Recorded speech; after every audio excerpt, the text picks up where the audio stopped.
हर कहानी के पीछे छिपा होता है एक ऐसा सच जिसे समय कभी मिटा नहीं पाता। कुछ कहानियां इतिहास के पन्नों में दर्ज हो जाती हैं, कुछ लोगों की यादों में जिंदा रहती हैं और कुछ ऐसी होती हैं जिन पर यकीन करना आसान नहीं होता। आज हम लेकर आए हैं एक ऐसी ही कहानी जो शायद आपकी सोच हमेशा के लिए बदल दे। स्वागत है आपका कहानी वर्ल्ड में। क्या कोई सैनिक अपनी मौत के बाद भी अपने देश की रक्षा कर सकता है? सुनने में यह किसी फिल्म की कहानी जैसा लगता है, लेकिन भारत चीन सीमा पर तैनात कई सैनिकों और स्थानीय लोगों के बीच वर्षों से एक ऐसा विश्वास प्रचलित है जिसने लाखों लोगों को हैरान कर दिया। कहा जाता है कि एक भारतीय सैनिक जिसने देश की रक्षा करते हुए अपनी जान गंवा दी, उसने मौत के बाद भी अपनी ड्यूटी नहीं छोड़ी। आज भी कई लोग मानते हैं कि वह सीमा पर तैनात जवानों की रक्षा करता है और खतरे से पहले उन्हें चेतावनी देता है। उस सैनिक का नाम है बाबा हरभजन सिंह। लेकिन क्या ये सच है या फिर ये सिर्फ एक लोक कथा और आस्था का हिस्सा है? आज की इस वीडियो में हम जानेंगे बाबा हरभजन सिंह की पूरी कहानी, इसलिए वीडियो को अंत तक जरूर देखिए। एक साधारण लड़का जिसकी कहानी आज भी लोगों के बीच आस्था और सम्मान के साथ सुनाई जाती है। 30 अगस्त 1946 पंजाब के एक साधारण सिख परिवार में एक बच्चे का जन्म हुआ। उसका नाम रखा गया हरभजन सिंह। बचपन से ही वह मेहनती, अनुशासित और शांत स्वभाव के थे। देश के लिए कुछ करने का सपना उनके दिल में बचपन से था। जब बड़े हुए तो उन्होंने भारतीय सेना में भर्ती होने का फैसला किया। साल 1965 में उनका सपना पूरा हुआ और वे भारतीय सेना की 23 पंजाब रेजिमेंट का हिस्सा बन गए।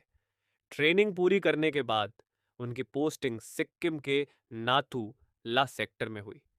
ये भारत चीन सीमा का ऐसा इलाका था जहां हर दिन मौत का खतरा रहता था। ऊंचे ऊंचे पहाड़, जमाने वाली ठंड, ऑक्सीजन की कमी और हर कदम पर गहरी खाइयां। यहाँ सिर्फ वही सैनिक टिक सकता था जिसके अंदर देश के लिए कुछ भी कर गुजरने का जज्बा हो।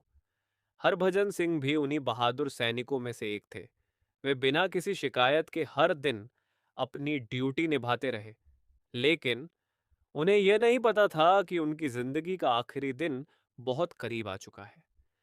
4 अक्टूबर 1968 सुबह का समय था। आसमान बादलों से ढका हुआ था। बर्फीली हवाएं लगातार चल रही थीं। हरभजन सिंह अपने साथियों के साथ सेना का सामान लेकर एक चौकी की ओर जा रहे थे। पहाड़ों का रास्ता बेहद फिसलन भरा था। एक छोटी सी गलती और इंसान सैकड़ों फीट गहरी खाई में गिर सकता था। फिर अचानक एक ऐसा हादसा हुआ जिसने सब कुछ बदल दिया। कहा जाता है कि रास्ते में उनका संतुलन बिगड़ गया और वे गहरे बर्फीले नाले में गिर गए। उनके साथी उन्हें बचा नहीं पाए। पूरी यूनिट ने कई दिनों तक उनकी तलाश की, लेकिन उनका कहीं कोई पता नहीं चला। सैनिकों को उम्मीद थी कि शायद वे जिंदा मिल जाएं, लेकिन किस्मत को कुछ और ही मंजूर था। कुछ दिनों बाद उनका शव बरामद हुआ। पूरे सैन्य सम्मान के साथ उनका अंतिम संस्कार किया गया। साथियों की आंखें नम थीं। हर किसी को लगा कि एक बहादुर सैनिक हमेशा के लिए चला गया। लेकिन कहानी यहीं खत्म नहीं हुई।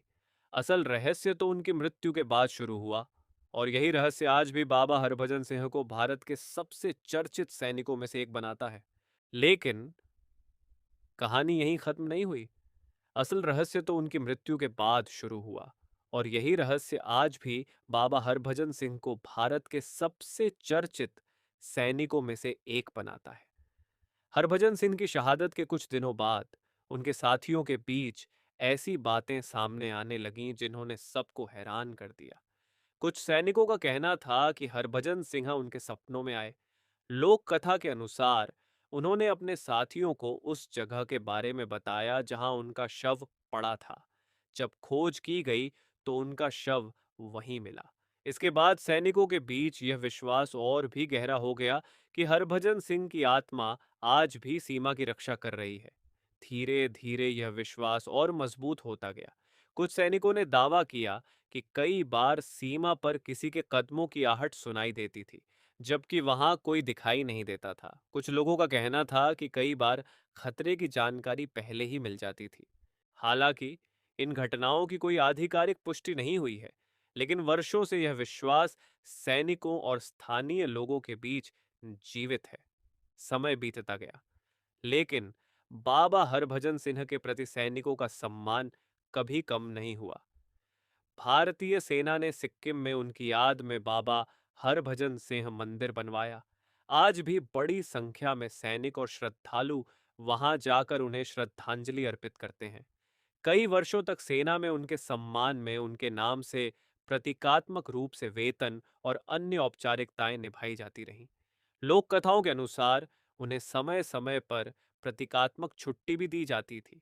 कहा जाता है कि उनके लिए ट्रेन या अन्य यात्रा की व्यवस्था की जाती थी और सेना के दो जवान सम्मान पूर्वक उनका सामान उनके घर तक पहुंचाते थे। आज भी मंदिर में उनकी वर्दी, जूते और निजी सामान सहेज कर रखे जाते हैं।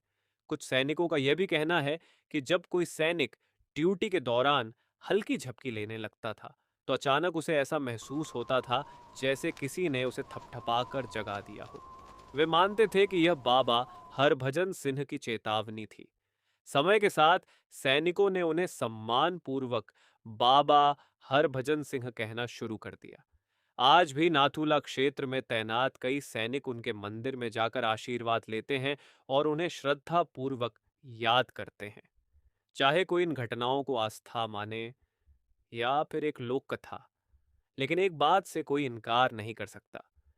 हरभजन सिंह एक ऐसे सैनिक थे जिन्होंने अपने जीवन में देश की सेवा करते हुए सर्वोच्च बलिदान दिया, और आज भी उनका नाम साहस, कर्तव्य और देशभक्ति की मिसाल बनकर लिया जाता है। उनकी कहानी हमें यह सिखाती है कि एक सच्चा सैनिक अपने देश के लिए जीता भी है और उसका बलिदान पीढ़ियों तक लोगों के दिलों में जिंदा रहता है। बाबा हरभजन सिंह अमर रहे। जय हिंद।